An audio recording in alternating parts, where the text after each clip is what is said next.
السلام علیکم ورحمۃ اللہ وبرکاتہ۔ مولانا ابراہیم صاحب کی آواز میں ایک بہت اچھی کارگزاری اور ایک اچھا بیان۔ سب لوگ اس پروگرام کو اور بیان کو دیکھیں، اللہ اجر دے گا، ماشاء اللہ۔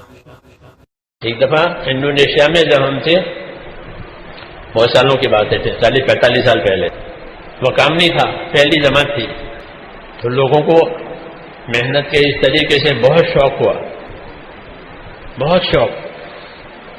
تو ایک جگہ ہمارا پروگرام ہوا، تو انہوں نے ہمارے جانے سے پہلے ایک ٹیکسی منگوائی، اس پر مائک فٹ کیا اور اس کو لے کے پھرے، جیسے کہتے ہیں اس طرح لوگ آ رہے ہیں، علماء آ رہے ہیں، یہ آ رہے ہیں، وہ اتنا بھاری بنایا۔ جب ہم داخل ہوئے تو پھر رہی تھی وہ، تو میری تو زمین نکل گئی پاؤں کے تلے سے، کیونکہ ہمارے لیے تو یہ چیز بہت خطرناک ہوتی ہے، رواجی چیزیں ہمارے لیے بہت خطرناک ہوتی ہے۔ میں نے وہ ٹیکسی کو روکا، میں نے کہا یہ کیا آپ کے لیے کر رہے ہیں؟ میں نے کہا ہمارے کرنے کا طریقہ الگ ہے، آپ اتر جاؤ۔ تو اس کو اتارا، اثر کی نمک بھی نہیں پڑی تھی، پھر رہے تھے۔ رواجی چیزیں ایسی ہوتی ہے، اصل چیز تو ہوتی ہی نہیں۔ پھر اس کو اتارا، اس کو سمجھایا، اثر کی نمک پڑی، اثر کے بعد اس کو گش میں لے گئے رہبر بنا کر۔ میں نے کہا یہ طریقہ ہے، لیکن جو ہونا تھا وہ ہو گیا، اب کان کھڑے ہو گئے حکومت والوں کے۔ یہ کون ہے، کیا تحریک ہے؟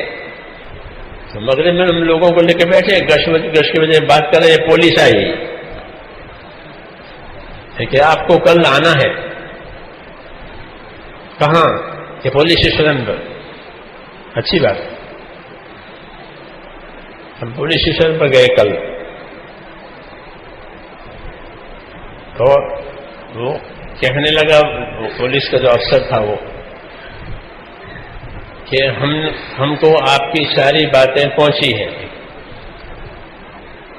ٹھیک ہے، کیونکہ میں آدھا گھنٹہ تعارف کی بات کرتا تھا روز، ہم کون ہیں، کیا مقصد ہے، ہمارا طریقہ کیا ہے، ہم کیا کام کرتے ہیں، کن باتوں سے ہم احتیاط کرتے ہیں، یہ سب آدھا گھنٹہ زور کے بعد، تو وہ پورا پہنچ گیا۔ تو اس نے مجھے پہلی بات یہ کہی کہ آپ کی باتیں ہمارے پاس آ چکی ہے، آپ کی کوئی بات قابل اعتراض نہیں ہے، یہ سب سے پہلے ہوتا۔ ایک بات ہے کہ ان دنوں میں فوجی حکومت تھی وہ، کہ ان دنوں میں ہمارے ہاں کوئی بھی مجمع جوڑنا منع ہے، سوائے یہ کہ اس کو اجازت ہو۔ تو آپ مجمع جوڑتے ہو تو آپ کو اجازت ہے ملک کے قانون کی طرف سے؟ میں نے کہا ہمارے پاس اجازت نہیں ہے، ہم نے اجازت لی بھی نہیں ہے، کہ پھر ہم آپ کو آگے نہیں جانے دیں گے، آپ اجازت لے لو اور پھر چلو۔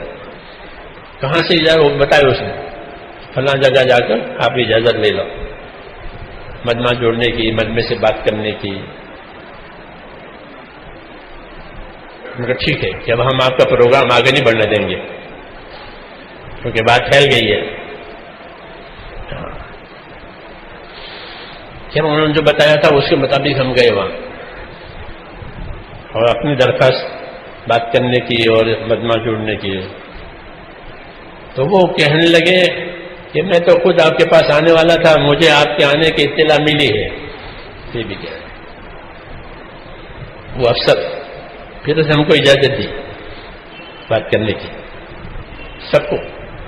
انگلینڈ کی پولیس یہ کہتی تھی کہ وہ نوجوان جو ہنگامہ کرتے تھے، رات کو شور مچاتے تھے، وہ کہاں گئے؟ لوگوں نے کہا کہ وہ تو مسجد میں چلے گئے۔ ہاں، جماعتوں میں پھر کے وہ پابند ہو گئے، اب وہ مسجد میں ہے، یہاں بازاروں میں نہیں ملیں گے آپ کو۔ ہاں، تو وہ جانتے ہیں کہ اس سے جو ہے سماج میں سدھار آتا ہے، یہ سب نے دیکھ لیا ہے۔ اس لیے بیرون کی حکومتیں منع نہیں کرتی تبلیغ، آپ امریکہ میں کام کر لو، یورپ میں کام کر لو، وہ نہیں منع، وہ جانتے ہیں کہ اس کا بڑا فائدہ یہ ہے کہ لوگوں کی زندگی میں کل چور تھا آج پابند ہو گیا، کل شرابی تھا آج پابند ہو گیا.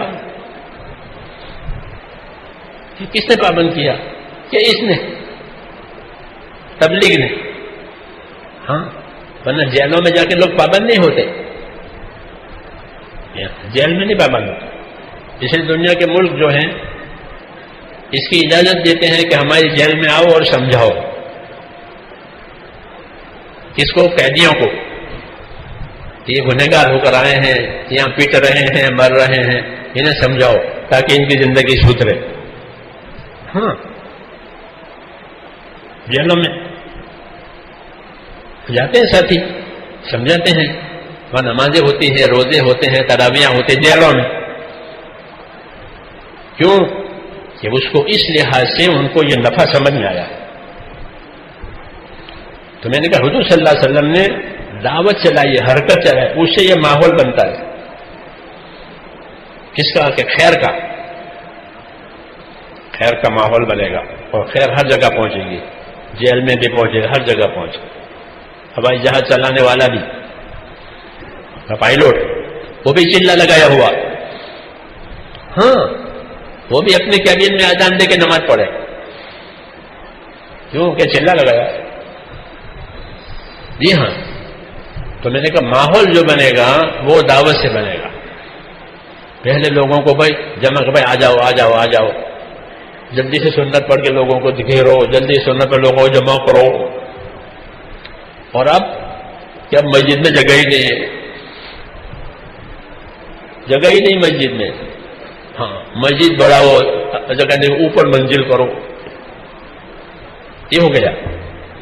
کیوں؟ ماحول بن گیا، ماحول بن گیا. اس لیے یہ ضروری ہے حرکت، وہ حرکت کے جس سے دین کا ماحول بنے، لوگوں کو ایمان سمجھ میں آوے، اعمال سمجھ میں آوے، عبادت سمجھ میں آوے، لوگوں کو اخلاق سمجھ میں آوے. کہ بھی دعوت اخلاق کے ساتھ. سبحان اللہ، ماشاء اللہ. اس بیان میں بہت اچھی کارگزاری بیان کی گئی ہے. اللہ تعالیٰ ہم سب کو عمل کرنے کی توفیق عطا فرمائے. آمین.